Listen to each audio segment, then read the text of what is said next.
So, the image dropped on a Friday. No warning, no caption, just the photo.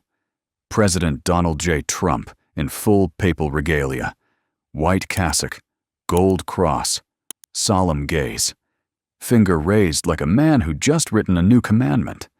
He didn't say anything at first. He didn't need to. By the time anyone could react, it was already on every White House social channel.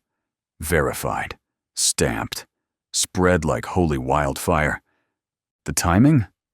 Unholy. Because 5 days earlier, Pope Francis had died. Rome was still draped in black. The Swiss Guard hadn't even washed the floor beneath the body. Cardinals were flying in from every corner of the globe. And Trump, a Presbyterian with a history of bankrupt casinos and fake universities, had just posted himself as the Pope, in high resolution, with Vatican lighting. The backlash was instant, and yet somehow, not fast enough. The New York State Catholic Conference called it sacrilegious. Italian newspapers labeled it clownish. Even Archbishop Dolan, usually more MAGA-friendly than most bishops, called it not good. But by then, it had already passed through the algorithm. On Truth Social, it was framed as destiny. On Fox News, it was performance art. On X, it was the rapture. Then came the quote. At a press scrum outside a cathedral in Rome, someone asked Trump, offhandedly, if he regretted the post.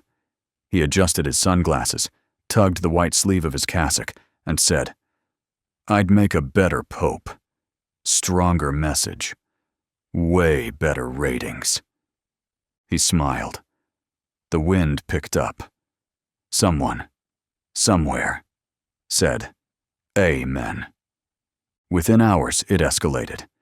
He started referring to himself as acting pope. He said the Vatican had many vacancies, claimed he was the only one willing to lead in a time of Catholic collapse.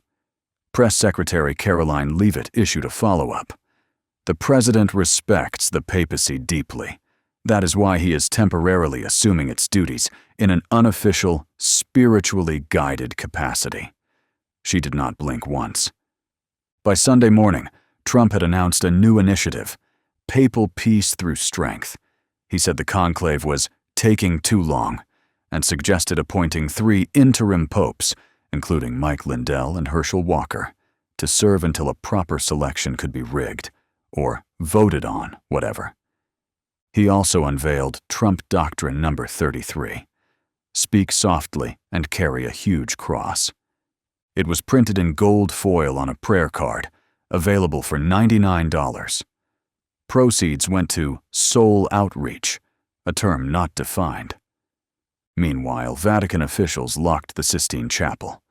Trump posted a photo of himself outside it, hand on the door, captioned, "Let me in. I just want to help." Inside sources claim he was caught trying to sneak in using a Vatican City flag as a cape. He denied that, but did confirm he brought incense. "Holy stuff," he said. "Bigly holy." Reporters asked again if he understood how offensive it was. Trump paused, then said, "The real offense is weak religion. I'm here to bring strength back to faith. We've been losing to China spiritually. Not anymore." He followed that with a claim that God called him tremendous. No one could confirm the call, but Trump said he had great reception at the funeral. Later that night, he gave a televised address. From a balcony at the Rome Waldorf, he stood flanked by 2 altar boys, played by Eric and Don Jr. While Melania held a golden staff, he called it the first great address of the acting pope. He opened with a story about turning water into Diet Coke, said he tried to walk on water once, but was advised against it by the Secret Service. Then got serious. "There's a power vacuum," he said, "and I am the vacuum." The camera cut to a stained glass effect overlay, showing Trump's face inside a halo. The chyron read, "Unholy Rise." He called for a global faith reset, said it was time to retire the old robes and bring in something with a little Trump flair. He unveiled sketches of Pope Force One, a gold-plated private jet with incense dispensers and a confessional booth in the back. He said the Pope Mobile was cute, but outdated. He suggested upgrading it to a bulletproof golf cart with holograms of Jesus that waved to crowds. Meanwhile, the real Vatican went silent. Matteo Bruni, the actual spokesperson, declined to comment. But off-record sources say the College of Cardinals briefly considered issuing a cease and desist. They opted for prayer instead. The Catholic community fractured. Some called it heresy. Others called it hilarious. But a small group, Catholics for Trump Eternal, declared the image miraculous. One woman claimed her rosary glowed when she saw the post. Another said her neighbor was cured of gout. Trump reposted both claims with the caption, "Might be divine, just saying." He also introduced a new rosary with red beads and a single golden one called The Big Win. Sold out in 14 minutes. When asked if he had consulted with any actual clergy, Trump said, "I speak directly to the source."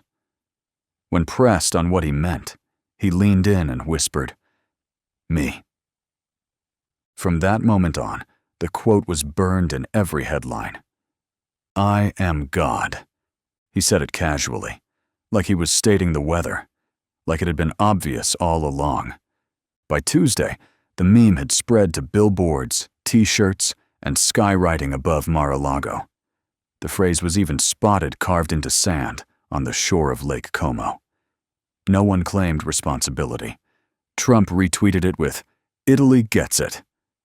Back in Rome, the conclave proceeded, slowly, cautiously. One cardinal was overheard asking, "Does he think we're electing him?" Another replied, "At this point, I'm not sure he isn't." CNN ran a chyron that read, "Trump Vatican takeover? Developing." The White House issued another clarification. President Trump respects all faiths, especially the ones that respect him back. Meanwhile, Trump declared a new commandment, "Thou shalt not fact-check." It was displayed on a massive screen outside St. Peter's Basilica. Eric held the remote. Back home, evangelicals were split. Some said it was satire. Others said it was divine fulfillment. Trump said, "Let the market decide."